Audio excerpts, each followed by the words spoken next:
बिस्मिल्लाहिर्रहमानिर्रहीम। अस्सलाम वालेकुम डियर स्टूडेंट्स, कैसे हैं आप? ठीक हैं, खैरियत से हैं? अच्छा स्टूडेंट्स, आज एक बहुत ही इम्पोर्टेंट लेक्चर जो कि आपकी क्लिनिकल साइड पे भी और आपकी थ्योरी साइड को भी दोनों को कवर करेगा। लेकिन मोस्ट इम्पॉर्टेंटली अगर हम बात करें तो ये लेक्चर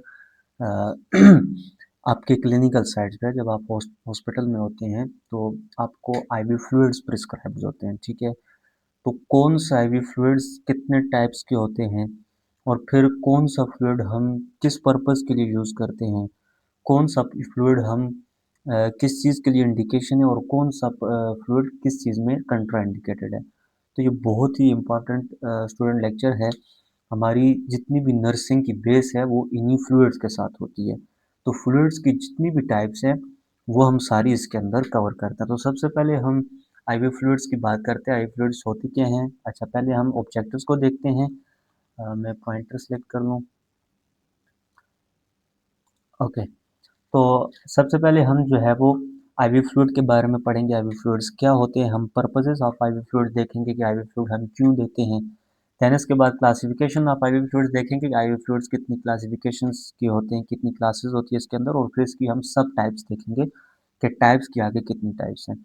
फिर हम ये जो आइसोटोनिक, हाइपोटोनिक और हाइपरटोनिक फ्लूइड्स होते हैं इनके अंदर क्या डिफरेंस है हम इसको देखेंगे। आईवी फ्लूइड्स की बात करें तो स्टूडेंट्स हमारे पास आईवी फ्लूइड्स बेसिकली वो स्टेराइल सॉल्यूशंस होते हैं जो कि हम डायरेक्टली वेन के अंदर इंसर्ट करते हैं। लाइक आपको आईवी कैनोला लगा हुआ है तो हम उसके थ्रू जो वेन में आईवी कैनोला प्लेस्ड है उसके थ्रू हम सिस्टेमिक सर्कुलेशन के अंदर, ब्लड सर्कुलेशन के अंदर हम डायरेक्ट फ्लूइड्स को इंस्टॉल करते हैं, एडमिनिस्टर करते हैं। देखिए स्टूडेंट्स, हम दो किस्म के फ्लूइड्स, हम दो पर्पसेस के लिए, मेन जो हमारे दो पर्पसेस होते हैं उसके लिए हम फ्लूइड्स देते हैं। या तो हमें मेंटेनेंस करनी होती है, ठीक है, या तो हमने फ्लूइड को हम मेंटेनेंस पे देते हैं। यानी मिसाल के तौर पे फ्लूइड्स बॉडी के अंदर डेफिसिट हो रहा है तो उसको मेंटेन करने के लिए हमने फ्लूइड्स देने होते हैं, या हमने रिससिटेशन करने होते हैं, ठीक है, या हमने फ्लूइड को रिस्टोर करना होता है। मिसाल के तौर पे एक पेशेंट है, वो आपके पास हाइपोवोलेमिया में आया है, लाइक आरटीए हो गया उसका, या कोई भी ऐसी कंडीशन जिसके अंदर बर्न हो गया है, तो ऐसी सिचुएशन में फ्लूइड लॉस हो जाता है। तो अब फ्लूइड को रिससिटेट करने के लिए, रिस्टोर करने के लिए हम आईवी फ्लूइड का इस्तेमाल करते हैं। या हमने फ्लूइड्स का बॉडी के अंदर इलेक्ट्रोलाइट बैलेंस करनी होती है तो इसमें हम दे सकते हैं।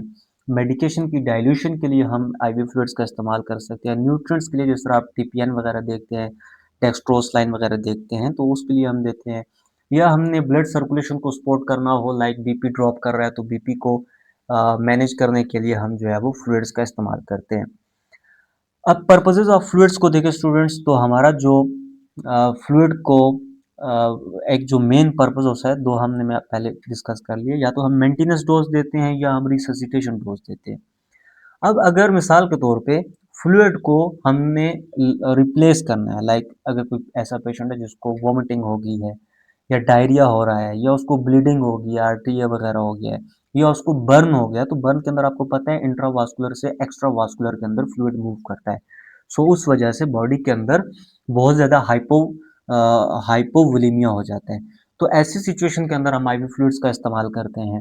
इसी तरह हमारे पास अगर हमने हाइड्रेशन को मेंटेन करना होता है, अच्छा हाइड्रेशन को मेंटेन करने के लिए हम जो सबसे पहले काम करते हैं वो ओरली पेशेंट को अलाउ करते हैं। लाइक वो डिहाइड्रेटेड है तो उसकी हाइड्रेशन के लिए हम ओआरएस वगैरह देते हैं जिसमें इलेक्ट्रोलाइट्स होते हैं, और हम फ्लूइड इनकरेज करते हैं कि आप ज़्यादा से ज़्यादा ओरली फ्लूइड लें।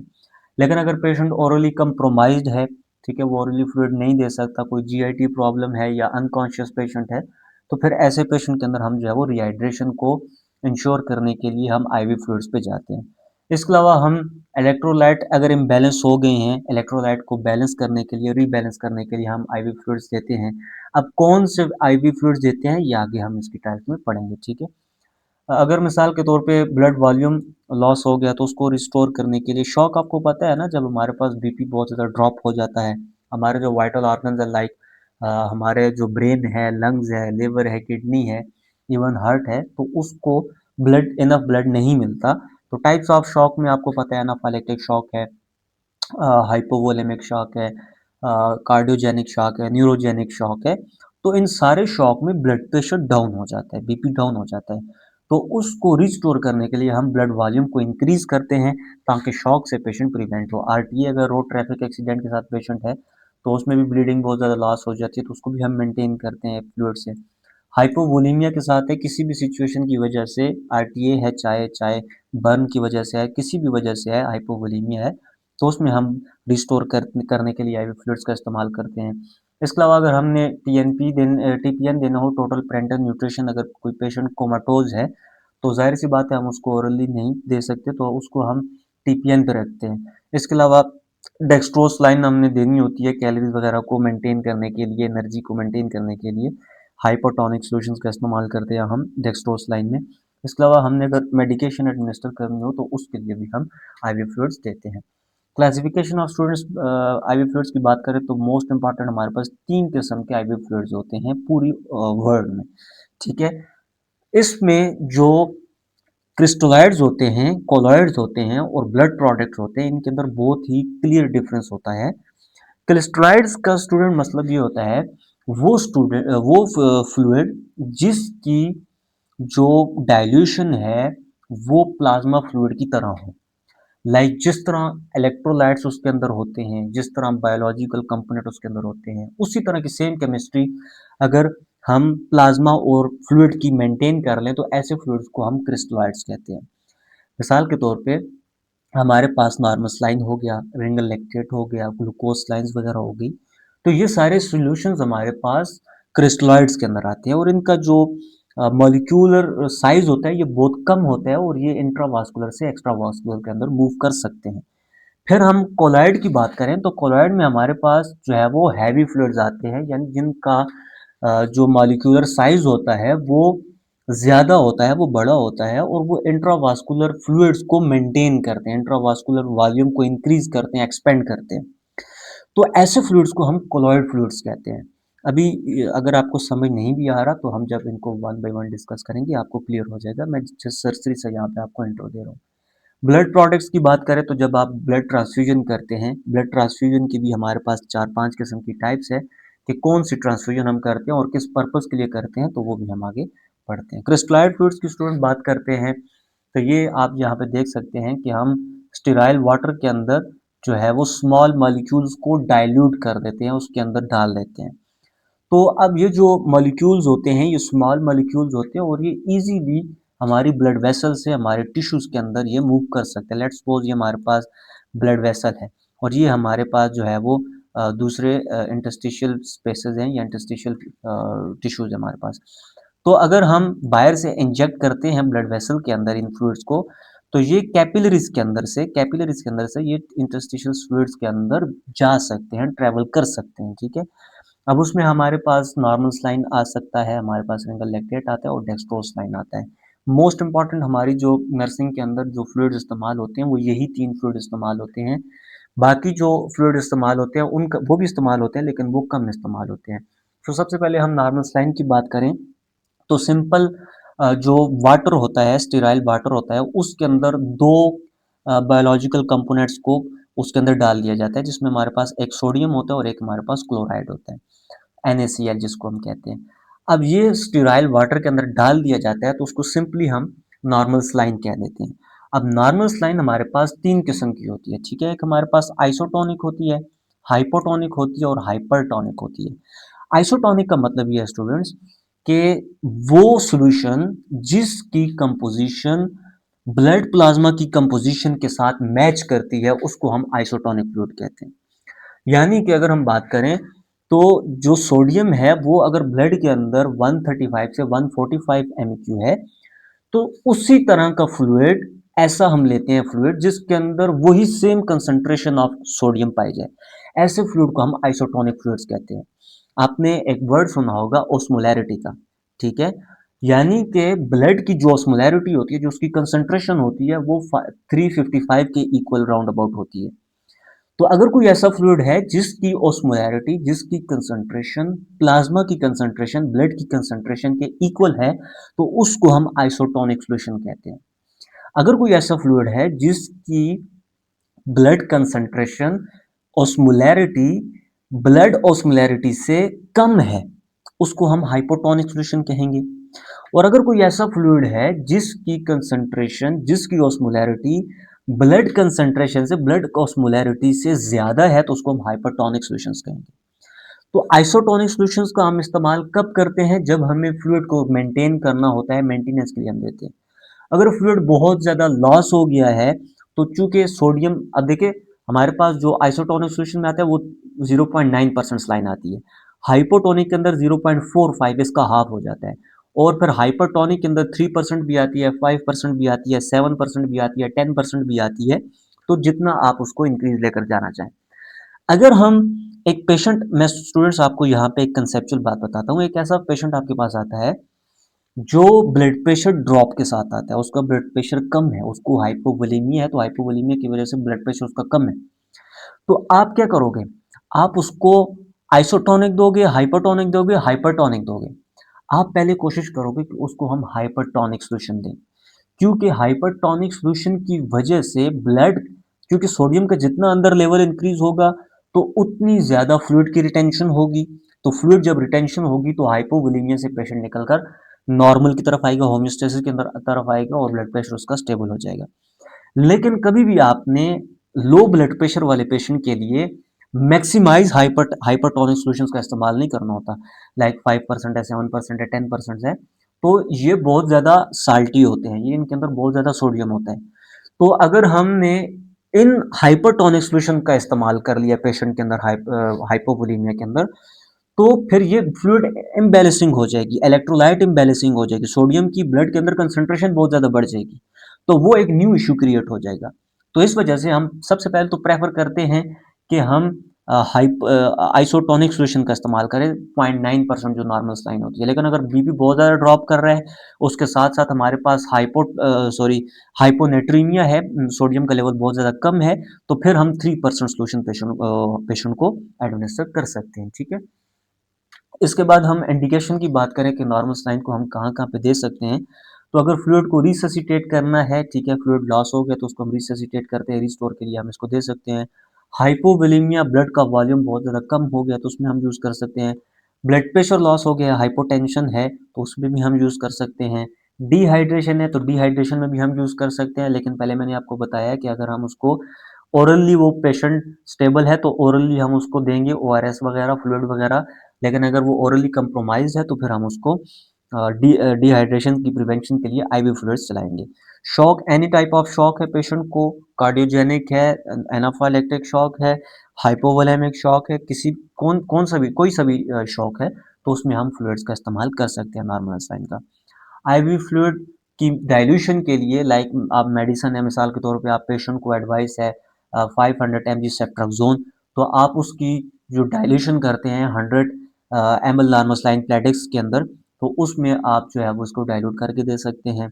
ब्लड ट्रांसफ्यूजन कंपैटिबिलिटी, हमारे पास जो जब हम ब्लड ट्रांसफ्यूजन कर रहे होते हैं ना किसी पेशेंट को, मिसाल के तौर पे हम एक आईवी लाइन पेशेंट को लगाते हैं और वहां से हम इसको ब्लड ट्रांसफ्यूज चैम्बर से ब्लड ट्रांसफ्यूजन इसको कर रहे हैं। इसी के साथ हम कैनोला में 3 वे कैनोला लगा लेते हैं, 3 वे। तो 3 वे से हम एक साइड से हम नॉर्मल लाइन एंटर करते हैं और दूसरी साइड से ब्लड आ रहा होता है, तो दोनों जो है वो फ्लूइड को इंक्रीज करते हैं, फ्लूइड को रिससिटेट भी करते हैं, और प्रेशर को एनहांस करने के लिए हम जो है वो ब्लड के साथ नॉर्मल सलाइन का इस्तेमाल कर सकते हैं। लेकिन मोस्टली नॉर्मल सलाइन फ्लूइड का इस्तेमाल नहीं किया जाता ट्रांसफ्यूजन के साथ, जस्ट सिंपल हम ट्रांसफ्यूजन लगा देते हैं। लेकिन अगर कोई इंडिकेशन है, ब्लड बहुत ज़्यादा लॉस हो गया है, तो हमने बहुत जल्दी से उसको रिससिटेट करना है, या अगर किसी वजह से ये ब्लड अंदर इंक्रीज नहीं हो रहा तो पीछे फ्लो को इंक्रीज करने के लिए हम नॉर्मल सलाइन का दे सकते हैं साथ में। इसके अलावा हम जो है वो मेंटेनेंस आईवी एक्सेस, अगर हमने आईवी पास किया है तो उसको फ्लश देने के लिए भी हम नॉर्मल सलाइन का इस्तेमाल कर सकते हैं, ताकि वहाँ पे क्लॉट ना बने। Contraindication student, most important clinical side पे अगर आपके पास ऐसे पेशेंट आ जाते हैं, तो उन पेशेंट के अंदर आपने नॉर्मल सलाइन का इस्तेमाल नहीं करना है। अगर लाइक कंजेस्टिव हार्ट फेलियर का पेशेंट है, कंजेस्टिव हार्ट फेलियर क्या होता है? जो फ्लूइड ओवरलोड की वजह से हो जाता है। हार्ट फेलियर हो जाता है फ्लूइड ओवरलोड की वजह से, मिसाल के तौर पे बॉडी के अंदर बहुत ज़्यादा एडिमा बन गया है, बहुत ज़्यादा फ्लूइड ओवरलोड हो गया और उसकी वजह से हार्ट पंप नहीं कर पा रहा, तो ऐसी कंडीशन को हम कंजेस्टिव हार्ट फेलियर कहते हैं। तो ऐसी सिचुएशन में आपने नॉर्मल सलाइन का इस्तेमाल नहीं करना, क्योंकि इसके अंदर सोडियम होता है और सोडियम वाटर को रिटेन करता है, तो ये CHF जो कंडीशन है ये और ज़्यादा इंक्रीज हो जाएगी। इसके अलावा सीवियर किडनी फेलियर है, उसमें भी आप नहीं दे सकते, क्योंकि फिर जो सोडियम क्लोराइड है वो अंदर रिटेंट होना शुरू हो जाएगा और पेशेंट के अंदर जो फ्लूइड है अगर वो ओवरलोड हो गया तो उसमें हमारे पास किडनी उसको नहीं निकाल सकेगी, तो ये फिर हमारे पास न्यू इश्यू बन जाएगा। तो ऐसी सिचुएशन में भी आपने नॉर्मल सलाइन का इस्तेमाल नहीं करना है। हाइपरनेट्रीमिया है, सोडियम का लेवल ऑलरेडी बॉडी के अंदर बहुत ज़्यादा है, तब भी आप इसको यूज़ नहीं कर सकते, क्योंकि इसके अंदर सोडियम की कंसंट्रेशन ज़्यादा होती है। फिर हाइपरक्लोरीमिया है, क्लोरीन का बहुत ज़्यादा हमारे पास ब्लड के अंदर इलेक्ट्रोलाइट क्लोरीन बहुत ज़्यादा है, हाइपरक्लोरीमिया है। उस सिचुएशन में भी आप नॉर्मल सलाइन का इस्तेमाल नहीं कर सकते, क्योंकि नॉर्मल सलाइन के अंदर क्लोरीन पाया जाता है हायर कंसंट्रेशन में। फिर हम पल्मोनरी एडिमा है, जो पल्मोनरी सर्कुलेशन है, जो लंग्स और हार्ट के दरमियान होती है, उसके अंदर भी हम इसको नहीं दे सकते, क्योंकि ऑलरेडी पल्मोनरी एडिमा है, पल्मोनरी कंजेशन है। तो इस सिचुएशन में अगर हम नॉर्मल सलाइन देंगे तो वो और ज़्यादा वाटर की रिटेंशन करेगा, जिसकी वजह से सिचुएशन वर्स हो सकती है। हाइपरटेंशन का केस है स्टूडेंट्स, कभी भी आपने हाइपरटेंशन के पेशेंट को नॉर्मल सलाइन नहीं देनी होती। आप दूसरे फ्लूइड्स के अंदर आप उसको, लाइक अगर आप इमरजेंसी ड्रग भी दे रहे हो, लोबिटालोल वगैरह डाइल्यूट करके दे रहे हो, तो आप दूसरे फ्लूइड्स के अंदर उसको डाइल्यूट करके देंगे, नॉर्मल सलाइन के अंदर आपने नहीं देना। ये एक कॉमन केस है जो आपको हॉस्पिटल के अंदर मिलेगा, तो इसके अंदर आपने बहुत ज़्यादा एहतियात करनी है। नेक्स्ट हम स्टूडेंट रिंगल लैक्टेट पे जाते हैं, या लैक्टेटेड रिंगल जिसको आप कहते हैं। इसकी अगर हम डेफिनेशन को देखें तो ये हमारे पास एक ऐसा क्रिस्टलाइड सॉल्यूशन है जिसके अंदर आइसोटोनिक ही हमारे पास होता है, इसमें हाइपोटोनिक हाइपरटोनिक वगैरह नहीं होते। ये हमारे पास सिंपली इसके अंदर इलेक्ट्रोलाइट्स डाले जाते हैं वाटर के अंदर, और उसको हम रिंगल लैक्टेट कह देते हैं। इसकी कंपोजिशन की बात करें तो जो स्टीराइल वाटर होता है उसके अंदर हम सोडियम डाल देते हैं, पोटाशियम डाल देते हैं, कैल्शियम डाल देते हैं, क्लोरीन डाल देते हैं, और हमारे पास जो लैक्टेट होता है, सोडियम लैक्टेट होता है, वो हम इसके अंदर डालते हैं। स्टूडेंट्स एक बात यहाँ पे याद रखें, ये जो लैक्टेट है ये सोडियम लैक्टेट है, ये लैक्टिक एसिड नहीं है। इसकी रीजन मैं आगे आपको बताऊंगा, इसको अभी माइंड में रखें। तो सोडियम हम इसके अंदर कंपोजिशन होगी, पोटाशियम कैल्शियम क्लोराइन और सोडियम लैक्टेट है इसके अंदर मौजूद है। अब ये कंपोजिशन आपका रिंगल लैक्टेट है। इंडिकेशन की बात करें तो हम इसको कहाँ कहाँ पे इस्तेमाल कर सकते हैं, हम इसको ट्रॉमा के अंदर इस्तेमाल कर सकते हैं, जिसमें बहुत ज़्यादा ब्लीडिंग हो गई हो पेशेंट को, तो हम नॉर्मल सलाइन की बजाय रिंगल लैक्टेट को ज़्यादा प्रेफर करते हैं। क्यों ज़्यादा प्रेफर करते हैं? वैसे तो फर्स्ट इंडिकेशन ये होनी चाहिए कि अगर RTA का पेशेंट आपके पास आ गया है, ट्रॉमा का पेशेंट आपके पास आ गया है, तो आपने उसको उसके अकॉर्डिंग ब्लड ट्रांसफ्यूजन करनी है। ब्लड ट्रांसफ्यूजन नहीं मिल रही तो आपने कोलॉइड्स वगैरह देने हैं। कोलॉइड फ्लूइड्स भी आपके पास मौजूद नहीं है, तो क्रिस्टलाइड्स में से आपने रिंगल लैक्टेट ज़्यादा प्रेफर करना है, क्योंकि इसके अंदर वो सारे मॉलिक्यूल्स होते हैं, वो सारे इलेक्ट्रोलाइट्स होते हैं जो हमारी ब्लड प्लाज्मा साइकिल से मिलते जुलते हैं। यानी उसके अंदर पोटाशियम भी है, उसके अंदर क्लोरीन भी है, सोडियम भी है, कैल्शियम भी है, सोडियम इसके अंदर नहीं होता, और इसके अलावा हमारे पास इसके अंदर कैल्शियम भी है। तो ये सारे वो फ्लूइड्स हैं जो ब्लड प्लाज्मा के अंदर मौजूद होते हैं, और इसकी सेम कंसंट्रेशन ब्लड प्लाज्मा जैसी होती है, तो हम रिंगल लैक्टेट को ज़्यादा प्रेफर करते हैं। बर्न की पेशेंट है तो बर्न के पेशेंट में स्टूडेंट हमेशा हमेशा रिंगल लैक्टेट दिया जाता है। कभी भी बर्न के पेशेंट में आप डेक्सट्रोस लाइन नहीं दे सकते, आप नॉर्मल लाइन नहीं दे सकते, आपने हमेशा बर्न के पेशेंट में रिंगल लैक्टेट देना होता है। और एक फार्मूला हमारे पास होता है, पार्कलैंड फार्मूला। उस फार्मूले के तहत आप जो है वो आइडेंटिफाई करते हैं पेशेंट को और फ्लूइड्स का इस्तेमाल करते हैं।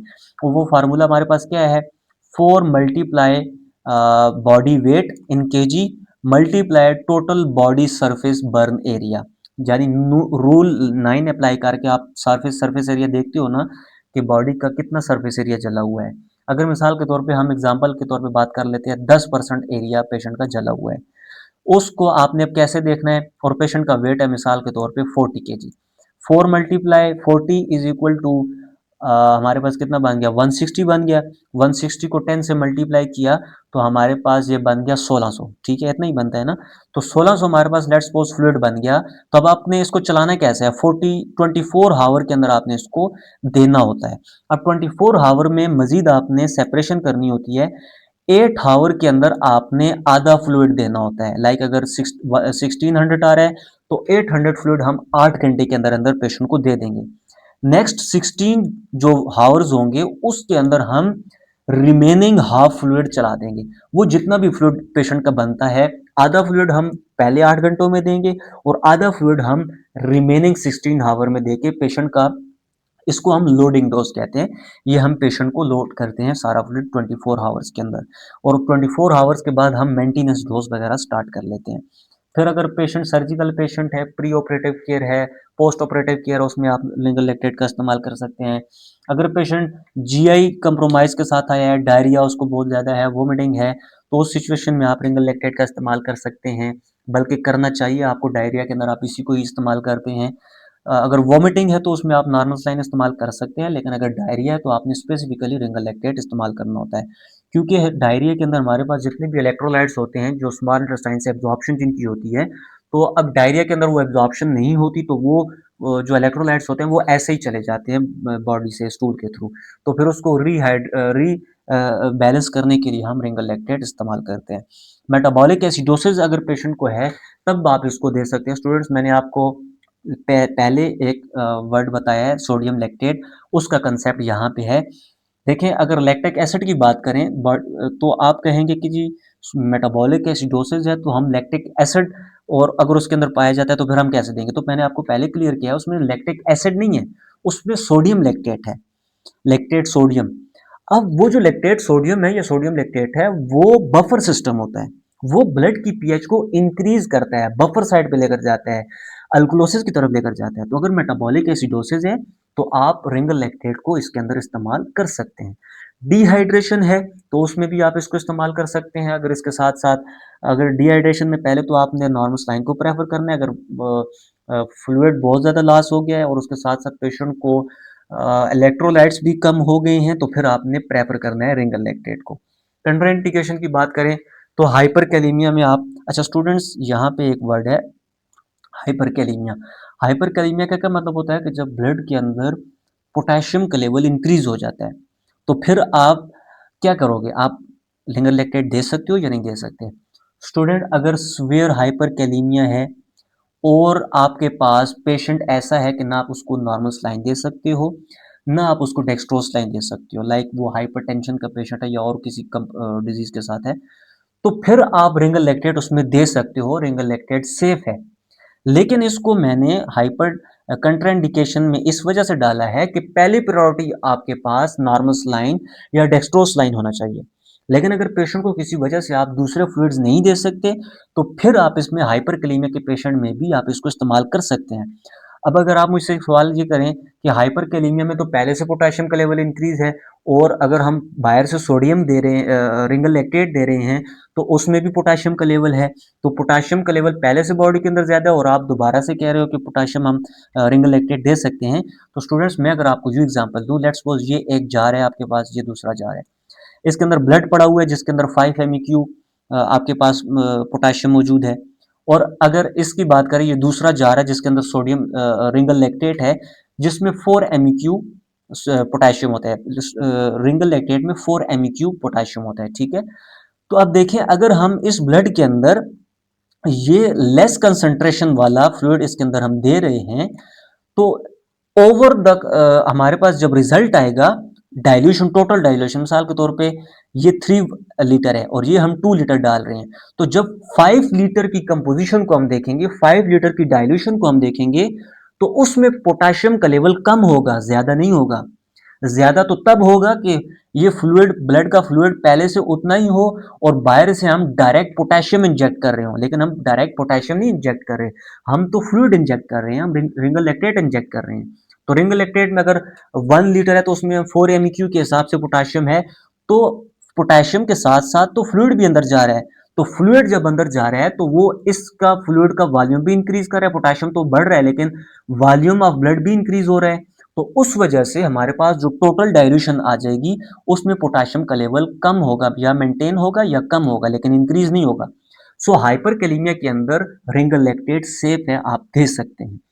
लेकिन अगर पेशेंट किडनी फेलियर के साथ है, किडनी डिसऑर्डर्स के साथ है, तो फिर आपने कभी भी रिंगल लैक्टेट नहीं देनी, क्योंकि इसके अंदर इलेक्ट्रोलाइट्स होते हैं और अगर इलेक्ट्रोलाइट्स इंक्रीज हो जाते हैं तो फिर किडनी फेलियर के पेशेंट में तो इलेक्ट्रोलाइट्स बाहर नहीं निकलेंगे, फ्लूइड ओवरलोड हो गया तो वो बाहर नहीं निकलेगा, तो इस वजह से किडनी फेलियर के अंदर आपने पेशेंट को नहीं देना होता। लिवर फेलियर का अगर पेशेंट है तो लिवर फेलियर के अंदर भी आप इसको नहीं दे सकते। मेटाबॉलिक अल्कलोसिस है, इसमें आप इसको नहीं दे सकते। क्यों नहीं दे सकते? क्योंकि हमने पहले पढ़ा है कि इसके अंदर लैक्टेट होता है, और जो सोडियम लैक्टेट होता है वो बफर सिस्टम होता है, वो पीएच को इंक्रीज करता है। तो ऑलरेडी मेटाबॉलिक की वजह से अगर पीएच इंक्रीज है तो आप रिंगल लैक्टेट देंगे तो वो पीएच को और ज्यादा इंक्रीज करेगा। तो इस सिचुएशन में आप मेटाबॉलिक अल्कलोसिस में आप इसको नहीं दे सकते। हाइपर कैल्सीमिया की बात करें, चूंकि इसके अंदर कैल्शियम भी होता है, तो हाइपर कैल्सीमिया में भी आप इसको नहीं दे सकते। ब्लड ट्रांसफ्यूजन के साथ आपने स्टूडेंट कभी भी रिंगल लैक्टेट नहीं देना होता। क्यों नहीं देना होता? क्योंकि इसके अंदर रिंगल लैक्टेट के अंदर कैल्शियम होता है, और ब्लड के जो सिट्रेट होता है, ब्लड के अंदर सिट्रेट होता है ना, ब्लड के अंदर, ब्लड प्लाज्मा के अंदर, तो वो जो सिट्रेट होता है वो कैल्शियम के साथ चीलेट्स बना देता है, और कैल्शियम के साथ जब चिलेट्स बना देता है तो फिर ट्रांसफ्यूजन रिएक्शंस हमारे पास आ जाते हैं। इसी वजह से आपने देखा होगा कि अगर हम एक three way IV cannula use कर रहे हैं और एक साइड से हम ब्लड ट्रांसफ्यूजन दे रहे हैं, दूसरी साइड से अगर हम लिंगल लैक्टेट दे रहे हैं, तो ये पेशेंट के अंदर जाएगा ही नहीं। क्यों नहीं जाएगा? क्योंकि ये यहाँ पे रिएक्शन कर रहा है, ये चिलेट्स बना रहा है। अगर जाएगा भी तो पेशेंट के लिए ये हमारे पास हार्मफुल हो सकता है। तो आपने रिंगल लैक्टेट को कभी भी ट्रांसफ्यूजन के साथ नहीं लगाना, ब्लड ट्रांसफ्यूजन के साथ। हाँ, अगर आप एक ट्रांसफ्यूजन के लिए अलग आईवी लाइन यूज कर रहे हैं और दूसरी तरफ बिल्कुल सेपरेटली आप दूसरी आईवी लाइन के अंदर रिंगल लैक्टेट देना चाह रहे हैं, तो फिर आप दे सकते हैं, फिर सेफ है। लेकिन एक ही थ्री वे कैनोला में आप दोनों फ्लूइड्स को एक साथ नहीं दे सकते। इसके अलावा हम स्टूडेंट्स डेक्सट्रोस लाइन की बात करें। अच्छा स्टूडेंट्स, मैं आपको एक और पॉइंट ऐड करना चाहूंगा। हमारे पास एक प्रैक्टिस चलती है जिसके अंदर हम सेफ्ट्राक्सोन को मिसाल के तौर पे मैं ले लेता हूं। सेफ्ट्राक्सोन को किसी भी फ्लूइड के अंदर डाल दिया जाता है। इस तरह बहुत सारी एंटीबायोटिक्स हैं जिनको हर फ्लूइड के अंदर डाल दिया जाता है। वो प्रेफर्ड सॉल्यूशन तो नॉर्मोस्लाइन है, नॉर्मोस्लाइन के अंदर आप इसको डाइल्यूट करके दें। लेकिन हम क्या कर रहे होते हैं, नॉर्मोस्लाइन मिली तो उसमें डाइल्यूट कर दिया, डेक्सट्रोस्लाइन मिली तो उसमें डाइल्यूट कर दिया, रिंगल लैक्टेट मिली तो उसमें डाइल्यूट कर दिया। लेकिन कभी भी स्टूडेंट्स, कुछ एंटीबायोटिक्स ऐसी होती हैं, लाइक हम सेफ्ट्राक्सोन को ले लेते हैं, तो हमने इनको रिंगल लैक्टेट में कभी भी डाइल्यूट नहीं करना होता। स्पेशली जब हमारे पास न्यूनेट्स होते हैं, जो चाइल्ड होते हैं 1 ईयर तक, 2 ईयर तक, उनके अंदर अब क्यों नहीं यूज करना होता? क्योंकि ये जो सेफ्ट्राक्सोन होता है, ये रिंगल लैक्टेट के अंदर जो कैल्शियम होता है उसके साथ रिएक्शन करता है, चिलेट्स बना लेता है। वो जो चिलेट्स होते हैं वो जब हम इंजेक्ट करते हैं एक पर्सन के अंदर, पेशेंट के अंदर, तो वो उसकी माइनर कैपिलरीज के अंदर जाकर डिपॉजिट हो जाते हैं। तो वो अगर उसकी लंग कैपिलरीज के अंदर गए हैं, वो उसकी किडनी कैपिलरीज के अंदर गए हैं, तो वहां पे वो ब्लॉकेज करेगा, लंग्स रिस्पायरेटरी डिस्ट्रेस में पेशेंट को लेकर जाएगा। स्पेशली न्यूनेट्स की बात करूं जहां पे कैपिलरीज बहुत छोटी होती हैं, तो वहां पे वो ऑब्स्ट्रक्शन करेगा, पेशेंट लंग फेलियर में जा सकता है, पेशेंट किडनी फेलियर में जा सकता है, और इवन पेशेंट डेथ भी काज हो सकती है अगर हम ऐसी एंटीबायोटिक को रिंगल लैक्टेट में डिसॉल्व कर रहे हैं, डाइल्यूट करके चला रहे हैं। तो कभी भी आपने हमेशा पहले आपने इंडिकेशन देखनी होती है कि अगर ये एंटीबायोटिक है तो उसको हम किस में जो है वो डाइल्यूट करें, आया हम इसको इसमें डाइल्यूट कर सकते हैं या नहीं कर सकते। तो जो प्रेफर्ड सोल्यूशन है वो नॉर्मल स्लाइन है। तो नॉर्मल स्लाइन आपको अगर अवेलेबल होती है तो उसी में ही आपने देना होता है, ठीक है। डेक्सट्रोस लाइन की बात करते हैं। ये एक हमारे पास वो सोल्यूशन होता है जिसमें हम स्टेराइल वाटर लेते हैं और उसके अंदर हम ग्लूकोज को ऐड कर देते हैं, उसको हम डेक्सट्रोस लाइन कह देते हैं। अब हमारे पास एक आइसोटोनिक डेक्सट्रोस लाइन होता है और एक हमारे पास हाइपरटोनिक डेक्सट्रोस लाइन होता है। आइसोटोनिक में हमारे पास वो डेक्सट्रोस लाइन जो हमारे पास 1 लीटर के अंदर 170 किलो कैलोरीज पेशेंट को प्रोवाइड करता है, उसको हम 5% डेक्सट्रोस लाइन कह देते हैं, ठीक है। और हम रिहाइड्रेशन के लिए हम इसको दे सकते हैं। हाइपरनेट्रीमिया है जिसमें हम सोडियम नॉर्मल स्लाइन कंट्रा इंडिकेटेड है तो उसमें हम इसको दे सकते हैं।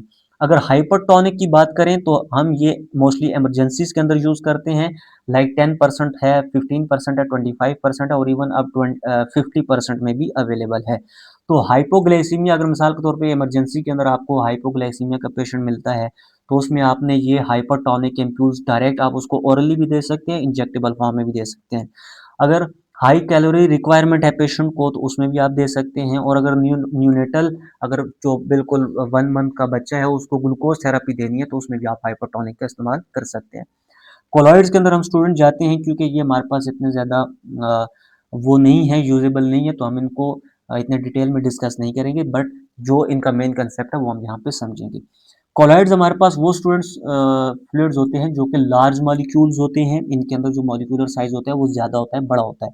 क्यों बड़ा होता है? क्योंकि इनके अंदर मोस्टली प्रोटीन्स होती हैं। तो वो जो प्रोटीन्स होती हैं उनका जो मॉलिक्यूलर साइज होता है वो बड़ा होता है, इंक्रीज होता है।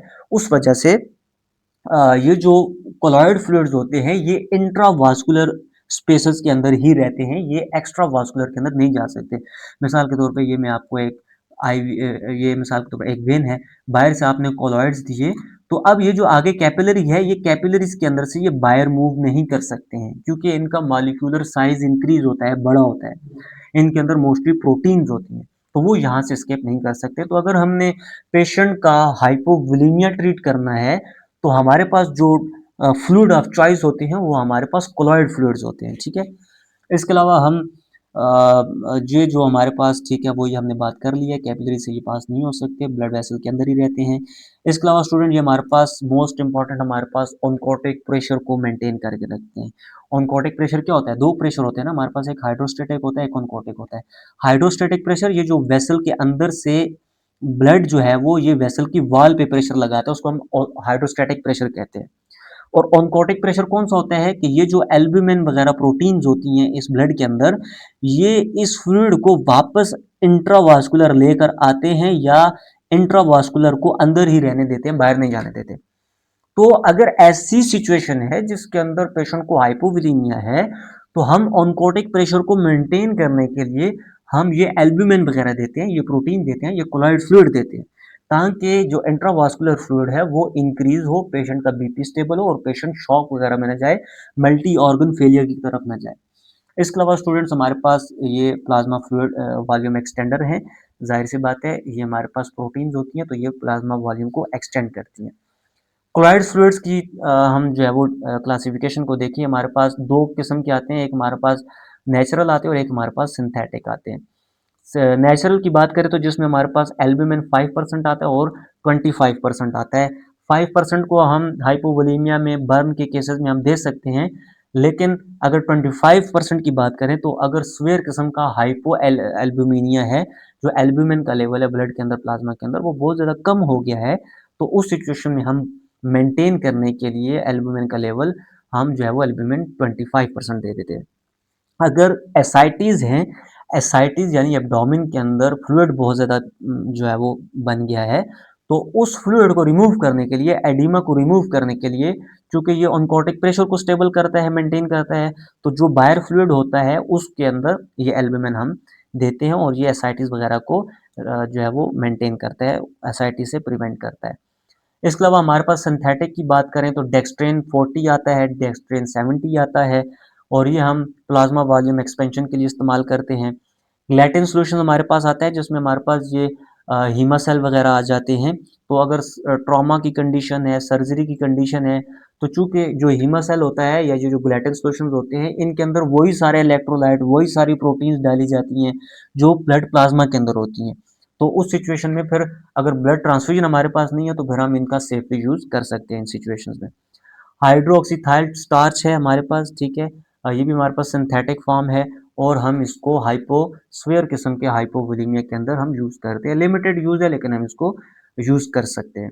ब्लड प्रोडक्ट की बात करें स्टूडेंट, मोस्ट इंपॉर्टेंट हमारा जो लास्ट ये टॉपिक है फ्लूइड्स का। ब्लड प्रोडक्ट्स हमारे पास क्या होता है कि जब हम किसी पेशेंट को ब्लड ट्रांसफ्यूज़ करते हैं, तो ब्लड ट्रांसफ्यूज़ करने की एक वजह है।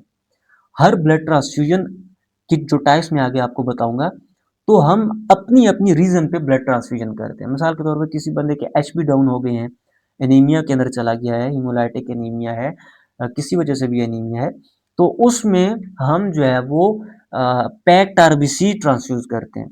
अगर कोई ऐसी सिचुएशन है, पेशेंट को बहुत ज़्यादा इन्फेक्शन हो गया है और या इम्यूनो कम्प्रोमाइज़्ड है, तो व्हाइट ब्लड सेल की कमी हो गई है, तो फिर हम ग्रैन्युलोसाइट्स या व्हाइट ब्लड सेल ट्रांसफ्यूजन हम करते हैं।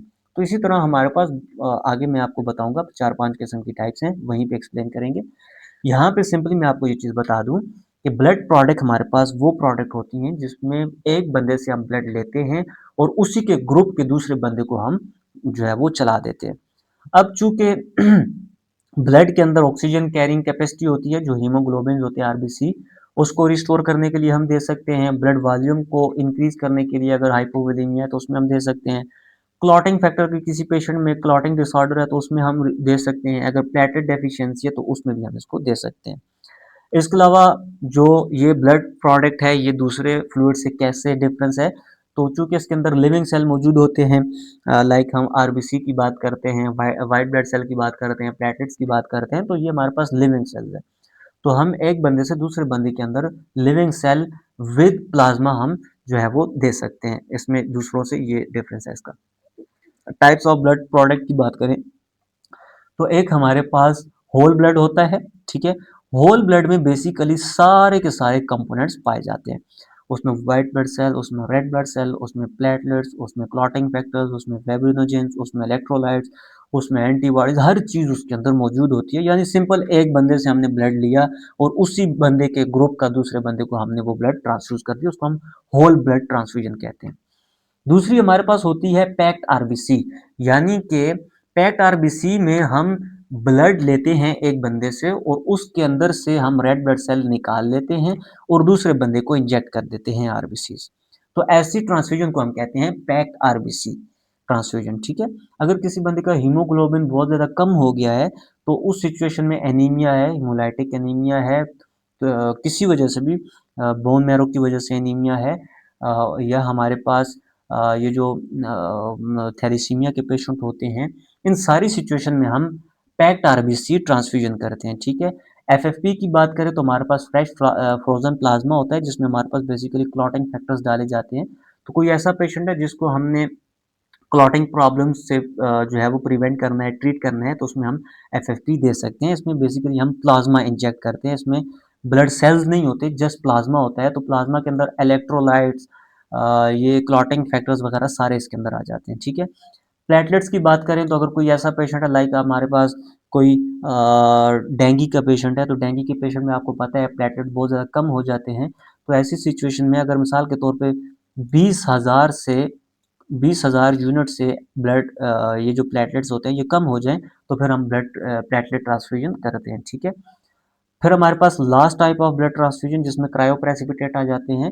क्रायोप्रेसिपिटेट हमारे पास एक ऐसी ट्रांसफ्यूजन है, ब्लड ट्रांसफ्यूजन है जिसके अंदर हम स्पेसिफिकली क्लॉटिंग फैक्टर्स को, जिसमें हमारे पास क्लॉटिंग फैक्टर 7, 8, 9 और फाइब्रिनोजेंस हमारे पास जो होते हैं जो कि क्लॉटिंग के लिए इंपॉर्टेंट होते हैं। तो कोई ऐसा पेशेंट है जो आपके पास क्लॉटिंग डिसऑर्डर के साथ आया है, उसका ब्लड प्रॉपर क्लॉट नहीं हो रहा, आईएनआर जो वैल्यूज है वो इंक्रीज है, तो उस सिचुएशन में आप क्रायोप्रेसिपिटेट ट्रांसफ्यूजन, ब्लड ट्रांसफ्यूजन करते हैं, ठीक है। तो स्टूडेंट्स ये हमारे पास ब्लड ट्रांसफ्यूजन की वो हो गई। तो ऑल द ओवर हमने आईवी फ्लूइड्स को पढ़ा है।